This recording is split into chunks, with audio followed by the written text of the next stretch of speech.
Hello friend, welcome to my channel. આજે આપણે બનાવીશું મીઠાઈ, એક સ્વીટ ડીશ, એ પણ વગર ગેસે, વગર માવાએ. તો ચાલો આપણે શરૂ કરીએ. સૌથી પહેલાં હું એક બાઉલમાં 100 ગ્રામ જેટલું એવું કોપરાનું છીણ લઉં છું. એમાં હું અડધી વાડકી જેટલો મિલ્ક પાવડર એડ કરું છું. એને આપણે સરખી રીતના મિક્સ કરી દઈશું. ત્યારબાદ મેં અહીંયા એક નાની વાડકીમાં દૂધમાં મેં ખાંડ ઓગાળી રાખી છે. એને હું થોડુંક એડ કરીને એક સરસ રોટલી જેવો આપણે લોટ બાંધી દઈશું. તમે જોઈ શકો છો સરસ એવું બંધાઈ ગયું છે.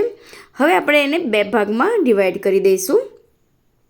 હવે હું એક ભાગમાં કેસરવાળું દૂધ એડ કરીશ, લગભગ 1 ચમચી જેટલું, જેથી એનો કલર કેસર જેવો સરસ યલો જેવો થઈ જશે. ત્યારબાદ બીજા જે અડધા પાર્ટમાં હું 2 ચમચી જેટલો ડ્રાયફ્રૂટનો પાવડર છે, જેમાં કાજુ, બદામ, ઇલાયચી, હવે આપણે સરખી રીતના મિક્સ કરી લઈશું. ત્યારબાદ જે યલોવાળું જે મિશ્રણ છે એને હું સરસ એવું હાથમાં ફેલાઈ લઈશ. ત્યારબાદ જે ડ્રાયફ્રૂટવાળું જે મિશ્રણ છે આપણે એની અંદર આપણે સ્ટફ કરી દઈશું. જે રીતના તમે કચોરી બનાવો એ રીતના. હવે આપણે સરખી રીતના એને શેપ આપી દઈશું.